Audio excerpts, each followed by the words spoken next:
You've just seen a clip of my ballet Gautam Budh, which was performed at the Playhouse in Edinburgh International Festival in 1989. It's a great privilege for me to have had the work done there because in the last 27 years as a composer, I have been in a position to do some justice to my roots as well as to the civilization in which I live.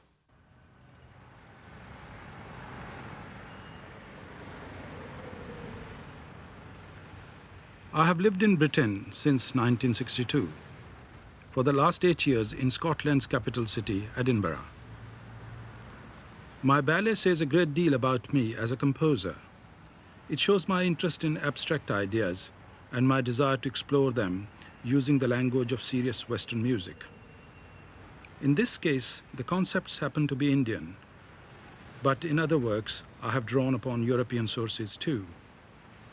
For instance, for the 1982 Promenade concerts, I wrote a piece called The Wanderer for baritone, chorus, and orchestra. This was based on the Anglo-Saxon poem of the same name. In Indian classical music, which is an improvisatory tradition, there is no such thing as a composer. To opt to be one, therefore, was seen as an act of great rashness. However, as a result of this leap in the dark, I became the first person from the subcontinent to establish an international reputation as a composer writing in the Western idiom. People often ask me what made me take this step, but there was no conscious decision. This was just something that happened to me. Perhaps subtler forces were at work.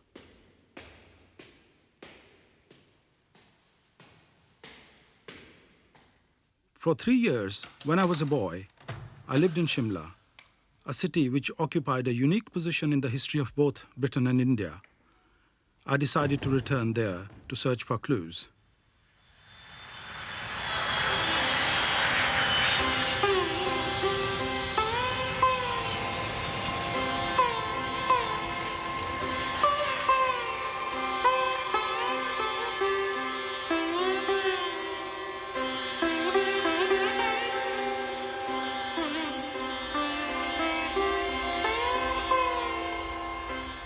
Delhi has been a capital city since the days of Hindu epic, the Mahabharata.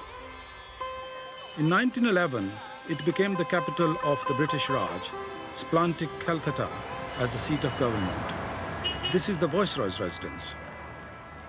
In the city, at the height of summer, the temperature soars to over 40 degrees centigrade, which stretches sanity to its limits. People are obsessed with the search for coolness, shade, and refreshment.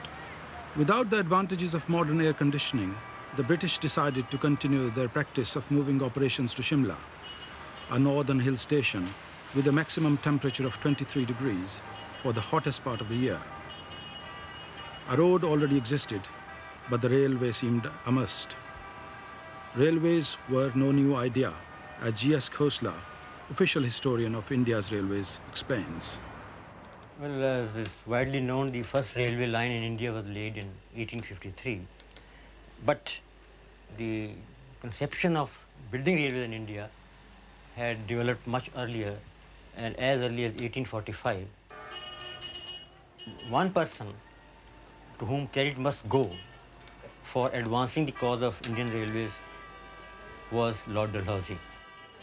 The government at that time considered that for the purpose of fast transport for the military equipment and the army from one part of India to another.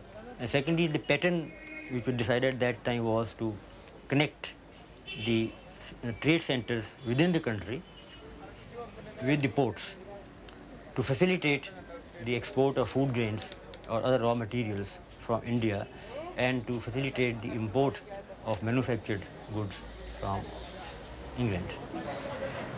And so, the British added the Kalka-Shimla line to their purpose-built railway infrastructure. Following in the steps of those earlier commuters, I boarded the train at Delhi station for the first stage of my journey on the mail train to the town of Kalka.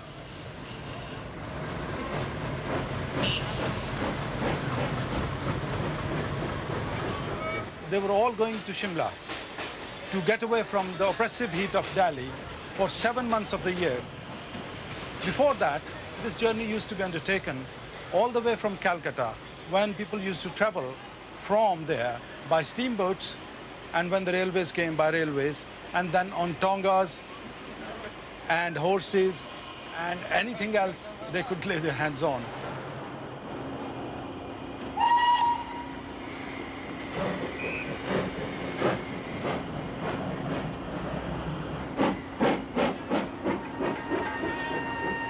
I well remember as a child traveling from Jalandhar on the Kalka Mail, also going to Kalka for Shimla, which is an overnight journey, as indeed this journey is.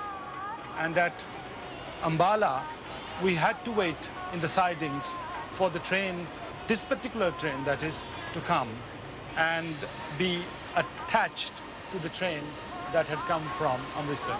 As a little child, we used to wait in the sidings and hear these beautiful and wonderful sounds. As a matter of fact, I can well recall many a song from films of the early 50s being played there.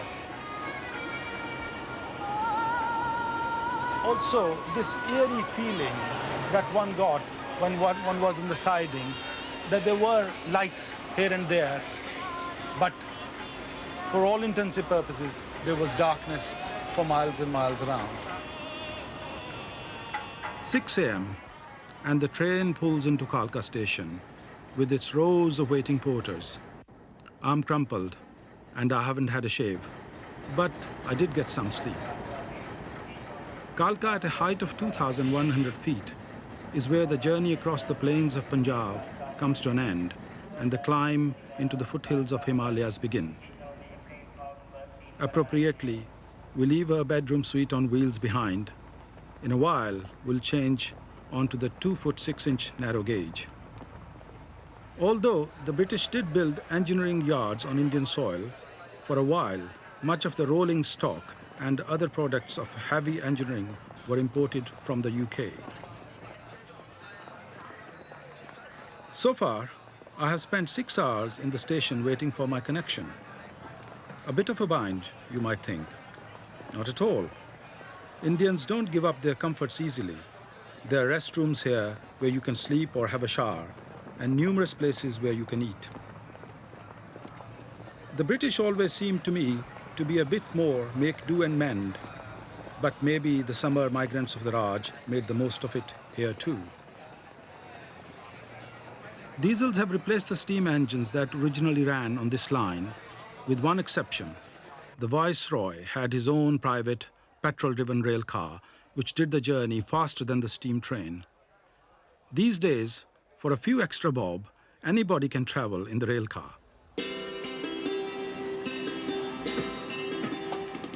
The Kalka-Shimla line is a tribute to the determination of the British to reach their summer destination, regardless of nature's obstacles.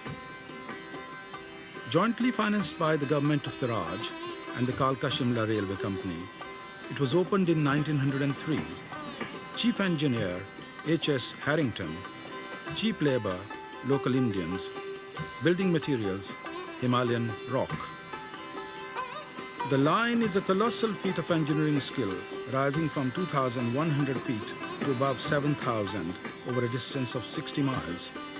Creeping from the deciduous trees of the plains to the pines and deodars of the hills, slicing through mountain walls and spanning ravines, at its steepest the gradient is 3 feet in 100. I joined driver Mr. B.S. Gill in his cab, where I asked him about our route. You know, it is certainly very interesting section and is a stretch of 96 kilometers from Kalka to Shimla.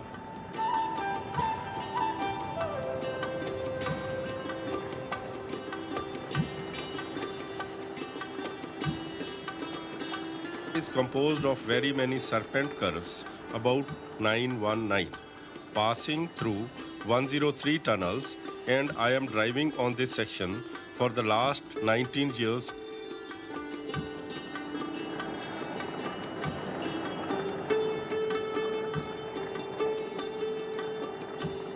Where skill fell short, resourcefulness came into play To span awkward gullies, rows of galleries were built on top of each other, Roman style. This is certainly very attractive section which inspired me for doing painting. I have given 20 exhibitions in India and my paintings have nearly gone all over the world.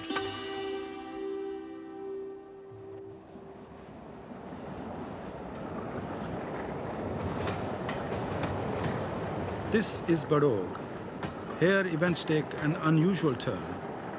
VP Singh's government has announced plans to allocate 52% of government jobs to people on the basis of caste. This is vastly unpopular with the students who want a system based on academic merit. As an act of public resistance, Badog students hold up a train for 2 hours. This gives me the opportunity to speak to some school leavers from the UK who are on their way to Simla. All three of us just finished school and we're taking a gap year, so we've come across a teacher for a few months. And we're going to be at schools in the Simla area teaching English. I'm going to Bishop Cotton School. I don't know what actually I'm going to be teaching yet. It may just be more supervising classes. And 3 months. And where are you going? We're both going to the same school in Kotga. Kotka. Yeah. It's called Gorton High School. I think it's a way out of, it's about 85 kilometres north of Simla. And are you going to teach something specifically? We don't know yet. It could be pupils any age between 4 and 17, it could be any subject, so have to wait and see. On the move again and approaching Solan. This is the headquarters of Punjab University, which I attended as a lad before I got bitten by the Western music composition bug. It's also a place well known for its production of whiskey and beer.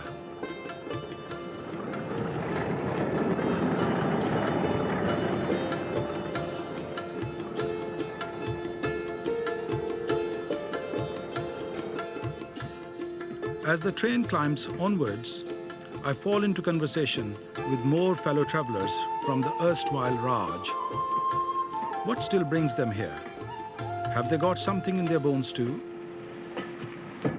This is the first time you're going to Shimla then? Yes, it is. Why are you going to Shimla? Well, following what the guidebook said, it said it was a really terrific journey from Calcutta here. And basically, I think we just wanted to see the mountains. Go for walks in the mountains, see some fountains, waterfalls. Yeah, there's supposed to be some really nice walks from Simla that the book tells you about. We thought we'd quite like to do that. And we've been sort of around all the different areas and seen so much kind of India. We really thought that the mountains had a sort of big appeal and we wanted to sort of go, into the cool. And also Shimla's a hill station. So I think because the British influence is quite evident there from what people have told us anyway.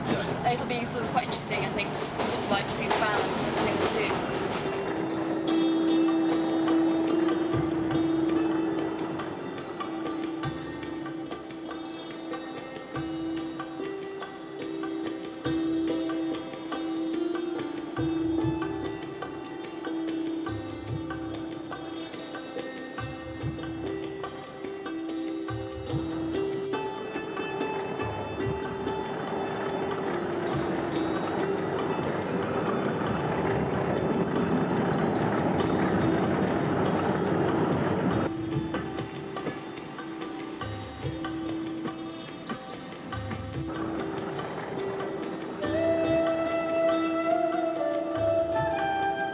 One thing I've always remembered about Simla is the clouds creeping up from the valley floor. There's something almost mystical about it, and it's something I find attractive about Scotland too. The clouds here, though, don't have that dismal chill about them. I've come here during this monsoon season because that's when the clouds are constantly forming and rising. In 1817, two Scots, the Gerard brothers, were surveying the valley of River Satluj for the East India Company. Camped out on the mountain bridge where Simla now stands, they noted its very extensive and beautiful prospect and observed that it would be an ideal spot for a sanatorium.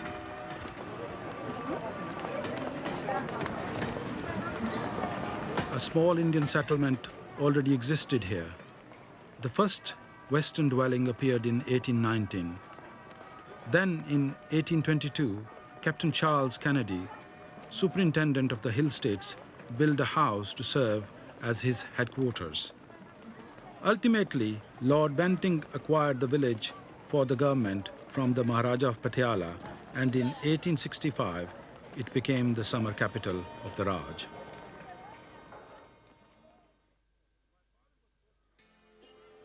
My father was posted here in 1949 as a member of the Punjab Civil Service. His main job was to clear up some of the problems created by the partition of India. My mother, my two brothers, and I followed him.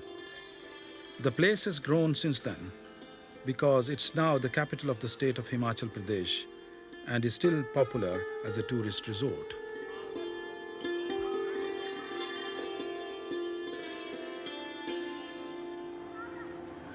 It only seems like yesterday that I was playing across the field there, and now and then the ball will go down into this khud and we'll run down and pick the ball up and start playing again. In those days, I used to live in this house where we had moved in 1950, called Helen's Lodge, and the upper portion, which looks so dilapidated and about to fall down. Here, we came across all kinds of novelties, like a commode, which all of us didn't know what to do with. And also, for the first time, we came across this tin bath. What the hell does one do with a tin bath? We didn't know at all. So we carried on in the conventional way of pouring jugs of water over our head and bathing ourselves. These were not the only things that I came across in Shimla in that impressionable childhood of mine. It was also things like tin roofs, which were so alien to me, and also this beautiful countryside in which the houses, the roads, especially the Mall, look so clean and beautiful. I also, in this very building, stayed in a dwelling which was decorated in the manner of a British home. This was truly my first contact with Western civilization.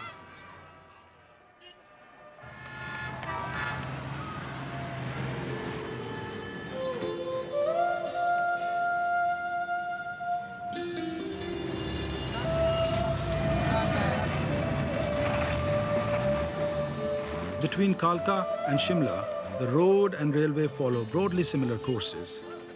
Where the road passes through Shimla itself, it's known as Cart Road. The bus stop where we are standing is directly above the railway goods yard, and 150 feet below that is Helen's Lodge.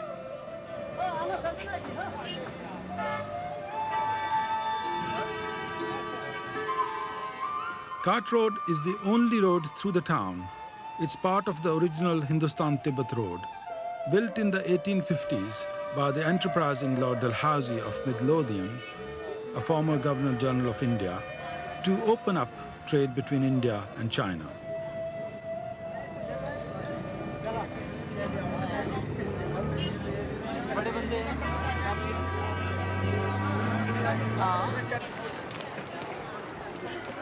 This is Lower Bazaar. These tinsel decorations mean that something's afoot. But at the moment, I can't think what.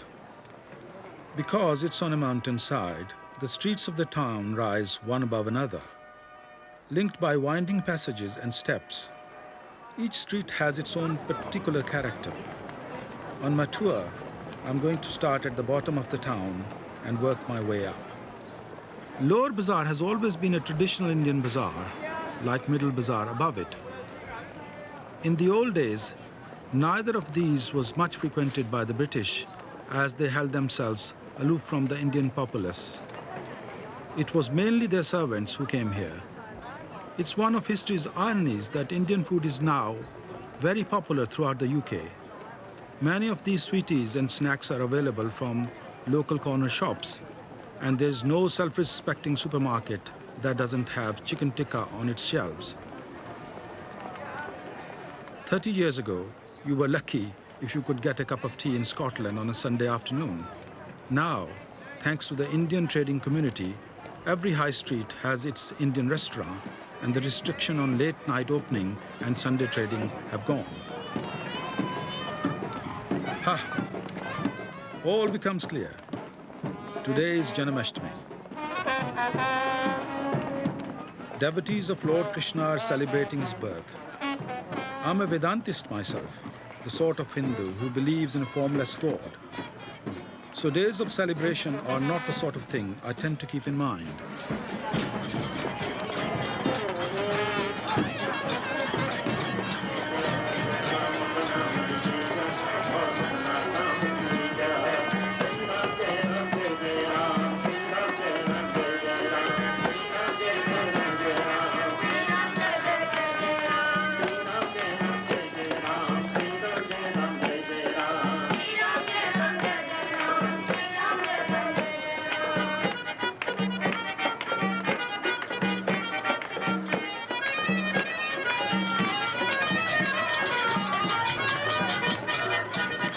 These are members of Hare Krishna movement, now a familiar sight the world over.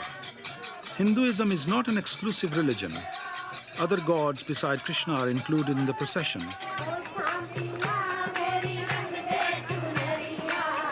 This is Ganesh, god of prosperity.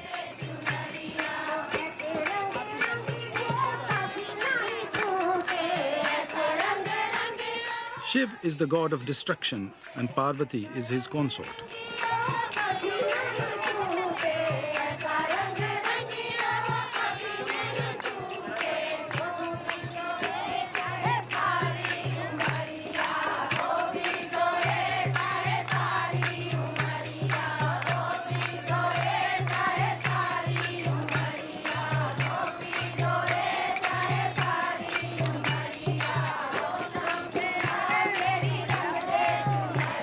This contains prasad, sweetmeats that are considered offerings from the gods.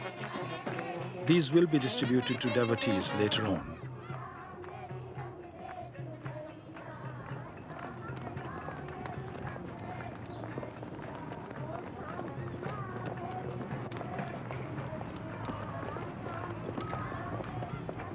If you have any other pressing business to attend to, you are free to carry on.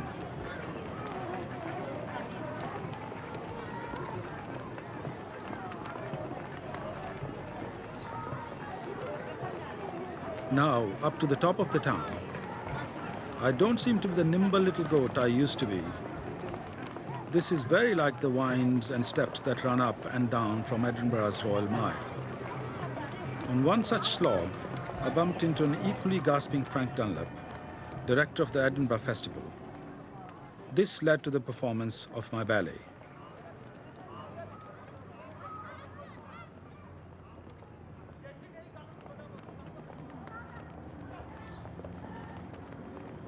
The Mall, high street of the summer capital.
This is the junction of the Mall and the Ridge, which the British regarded as the genteel part of town, and where the Viceroy was the only one allowed to drive in a carriage. In the days of the Raj, the Mall used to be a very cosmopolitan street, with traders from Indian, Chinese, and British communities. At independence in 1947, the British left more or less overnight.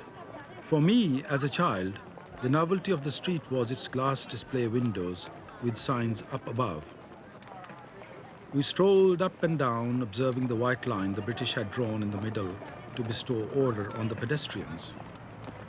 Every day, the street was washed and swept. There used to be a restaurant here, now burned down.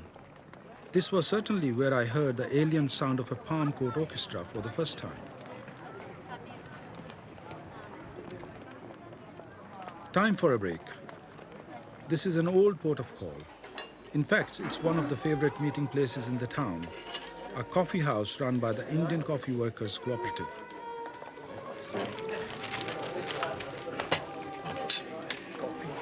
Coffee. You come from America? No, Canada. Canada? Which part of Canada? The western side, near Calgary. Calgary. That must be very much like Simla. Yeah, I mean the climate is quite similar. Is it? Yeah. Winters are cold like here, And so it's nice. that's nice. But how do you find Simla then? Well, this is my first time here. I'm just traveling around. It's dirtier than what I expected it to be. Is it? And there's garbage everywhere. I don't know, where are you from? Well, I live in Edinburgh. Oh, really? Yes. But I also find the same thing. I used to live here, you know. Oh, really?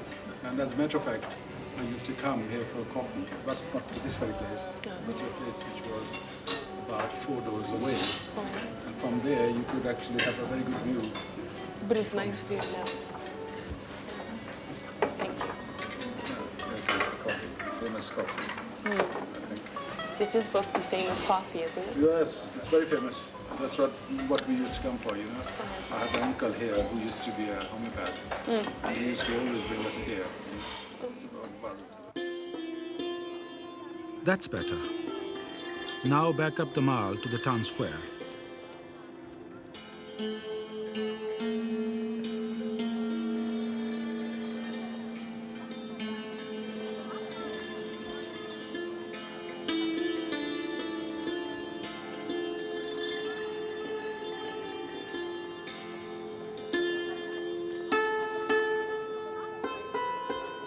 We can see here how the British created Simla in their own image.